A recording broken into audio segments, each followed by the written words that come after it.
Buenas tardes. Voy a realizar la presentación ejecutiva del proyecto que tiene la empresa Sabores de realizar, producir y vender jugos y batidos.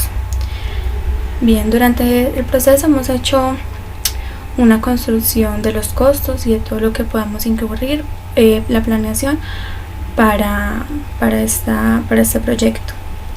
Entonces concluimos teniendo el sistema variable y el estado de resultado integral. Obtuvimos un EVA. ¿Qué es el EVA? Es el valor económico agregado. Es un indicador financiero que muestra el importe que queda después de restar los gastos, los impuestos y los costos de los inversionistas. Es decir, que nos muestra las ganancias reales después de los gastos y la recuperación de la inversión. ¿Qué ventajas nos puede traer este EVA? Generar valor agregado en el mercado y a su vez permite una valoración de la inversión. Muestra realmente el beneficio que está generando la organización. Muestra cómo se genera más valor que el posible. Riesgos en el que incurren los inversionistas. O sea, ¿esto qué quiere decir? Que nosotros hicimos por el método del sistema variable, por el método de el costo absorbente, hicimos los cálculos y nos arrojó lo siguiente: con una venta proyectada de 1900 a un precio de 1300 menos unos costos de 989 para jugos y de batidos, vamos a proyectamos las mismas ventas de 2500 y 1216 de costos. Después de restar los gastos fijos, los gastos financieros y los impuestos y el costo del capital del inversionista, obtuvimos un EVA de 190.289.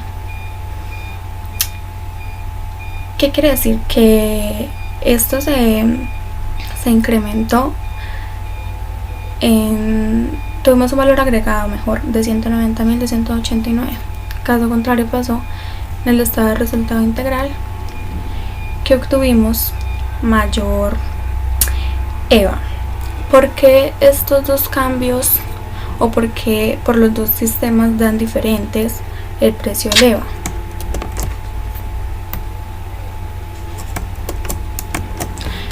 Esto es porque en el costo de absorbente se le carga los costos a la producción y no a las ventas.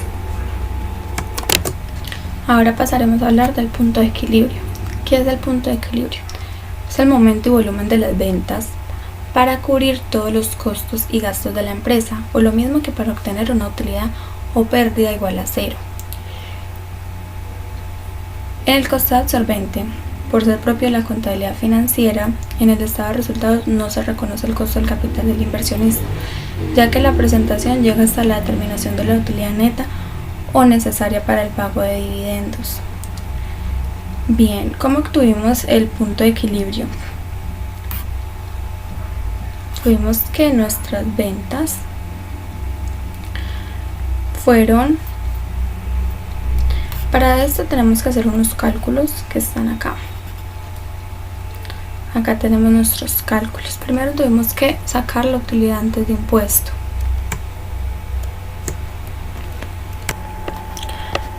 Acá lo que tuvimos que calcular fue primero una utilidad antes de impuesto. Entonces, ¿cómo la sacamos? La sacamos obteniendo el CC, o sea, los costos del capital del inversionista más el EVA esperado. En este caso el EVA esperado en el punto de equilibrio va a ser 0, por eso acá está 0.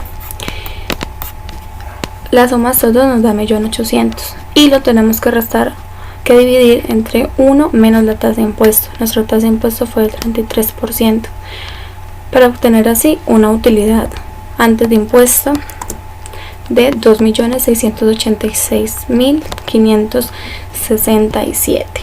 Después calculamos el punto de equilibrio en pesos.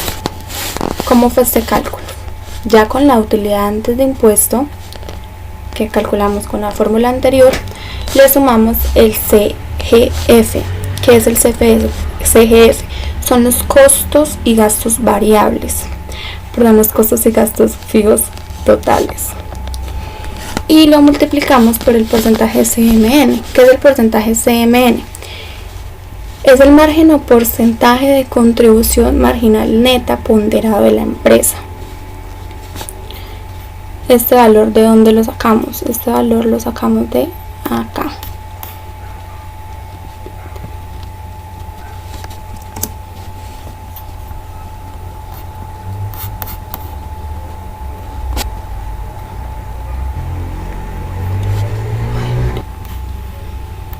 Ya con los datos obtenidos, lo que hicimos fue calcular el punto de equilibrio con las ventas de 2.300 más 2.500. Entonces lo que tuvimos fue, este no es el punto de equilibrio. Lo que tuvimos fue, ¿cuál es la participación de mis jugos y mis batidos según mi fórmula? Entonces mi punto de equilibrio de la unidad fueron 3.581. Bien, entonces nuestro cálculo fue sacado de esta manera.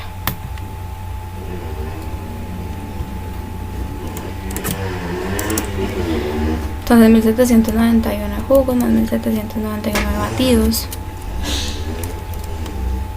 para un total de 8.594.000. Después se restan los costos y gastos fijos que teníamos, más los gastos financieros, más los impuestos.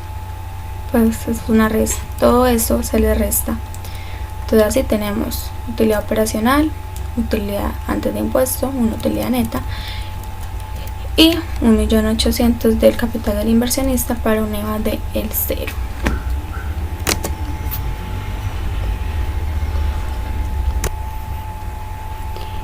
¿Qué significa este 0?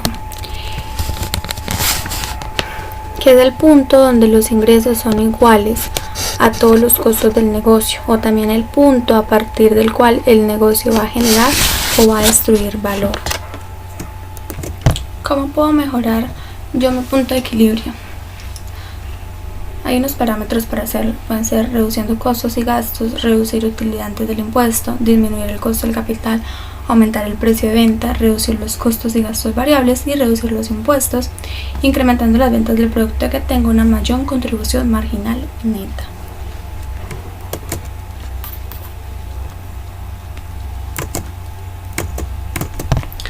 Ahora pasamos al margen de seguridad. Con mis ventas presupuestadas y mis ventas en punto de equilibrio, obtengo mi margen de seguridad en pesos, es restándola, y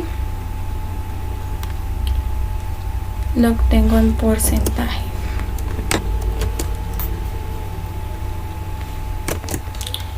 Pero ¿qué es el margen de seguridad?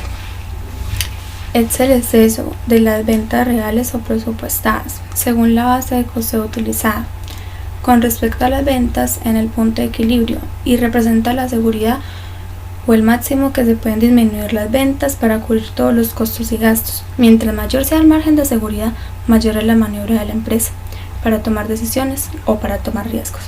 Si el margen de seguridad es negativo, significa que la empresa tiene la situación financiera de riesgo o desfavorable, por tanto debe buscar mejorar la contribución marginal neta. ¿Cómo se mejora la contribución, el margen de seguridad? Son los parámetros similares, solo que se le suma uno de los del punto de equilibrio.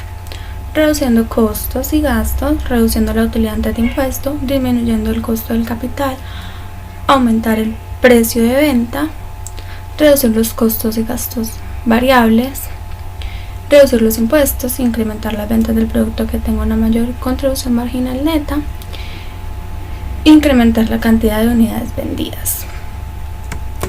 ¿Cómo va a estar financiada nuestra compañía? Vamos a tener unos activos de 100 millones de pesos y van a estar financiados 40% pasivos y 60% patrimonio. Nos van a cobrar una tasa de interés los bancos de 0.014 y de 0.03 para obtener así pasivos 40 millones a una tasa de 560.000 y patrimonio 60 millones a una tasa de 1.800.000.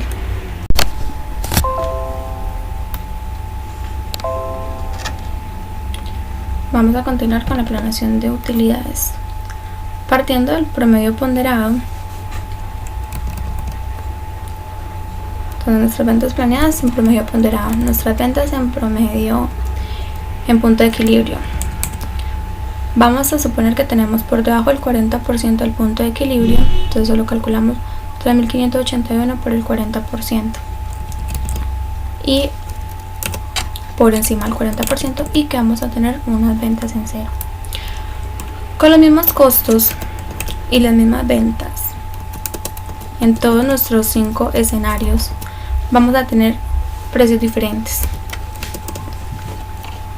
Acá vamos a tener una contribución marginal neta de 4 millones. Donde vamos a tener mayor contribución marginal neta es donde vamos a vender 5.013 unidades.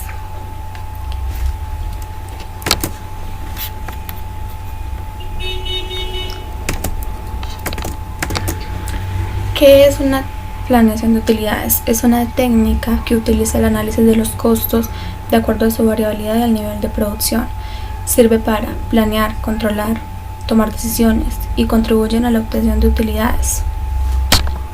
Vamos a entenderlo de la siguiente manera. Vamos a explicarlo así. Entonces, ¿qué concluimos con esto? Que los costos diferenciales de producir una unidad más son los costos variables. El ingreso diferencial de vender una unidad adicional será el precio de venta neto que se puede obtener por dicha unidad. El beneficio diferencial de producir y vender una unidad más será la diferencia entre el precio de venta de la unidad y su gasto variable. Bien, de acuerdo a nuestro nivel de actividades y nuestro cambio en el nivel de actividad, obtenemos nuestra contribución marginal neta después de impuesto. ¿Qué es la contribución marginal neta después de impuesto? La contribución es la contribución marginal neta menos la tasa de impuesto de renta. Corresponde a lo que aporta la empresa para cubrir los costos y gastos fijos y para la generación de utilidad. Es la tasa de variación de la utilidad antes o después del punto de equilibrio. Ahora pasamos a nuestra relación costo-volumen-utilidad. ¿Cómo lo obtuvimos? Vamos a explicarlo con el nivel 1. Entonces, nivel 1 en unidades va a ser 0. Bien. Ventas 0. Costos y gastos fijos fueron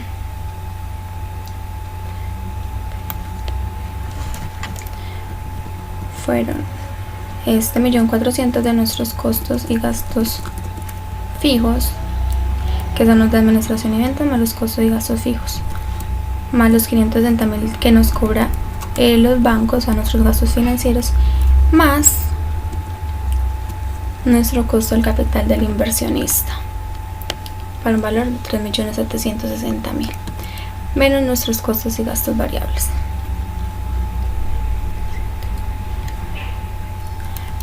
Bien, nuestros costos y gastos variables fueron nuestros costos y gastos variables menos nuestro impuesto, para un total de la operación de estos dos de 3.113.200 y un EVA de 3.113.200 negativo.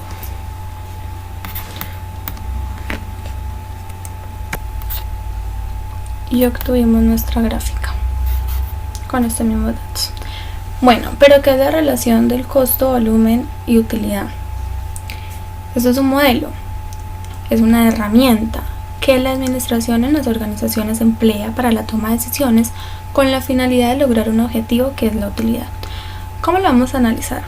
Entonces, tenemos que los costos y el ingreso tienen una independencia lineal. Acá pueden ver que son independientes, pero en línea. Los cambios en el volumen de venta no afectan el precio unitario. O sea, tú puedes producir más, pero mi precio unitario siempre va a ser el mismo. Todos los costos se pueden clasificar en fijos y variables, como acá estamos. Y nuestros costos fijos en todos los niveles de volúmenes de ventas van a ser iguales. Ahora vamos a hablar de la toma de decisiones. ¿Qué producto es aconsejable vender más? De acuerdo a nuestras filosofías de costeo, por el método variable es aconsejable vender más jugos que batidos, porque después de yo restarle mis impuestos, mis costos, mis gastos, tengo una utilidad neta por unidad de 878 respecto a 860 pesos por unidad de los batidos. En nuestro estado de resultado integral, por el método de costeo absorbente, por la filosofía del costeo absorbente, tenemos mayor utilidad operacional también en los jugos por unidad que en los batidos. Entonces vamos a impulsar las ventas, o vamos a tratar de producir más jugos para que puedan ser vendidos mayor cantidad de jugos que de batidos, aunque la diferencia no es mucha. Si vamos a concentrarnos más en disminuir este tipo de costos.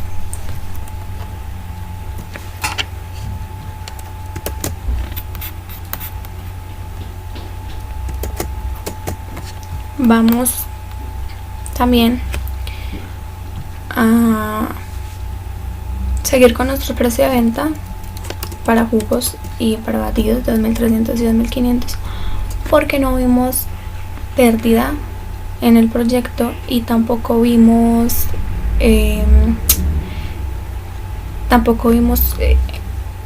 y el inversionista puede recuperar su capital invertido, y aparte generamos un valor de 217.089 pesos.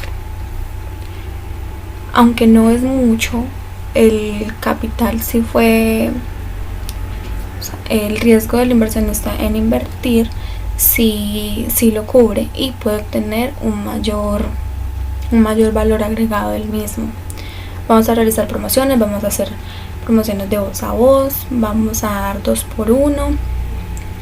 Como estamos empezando, vamos a atraer clientes con folletos y demás, y vamos a penetrar en el mercado de estudiantes y demás cuerpo que involucre la Universidad de Medellín.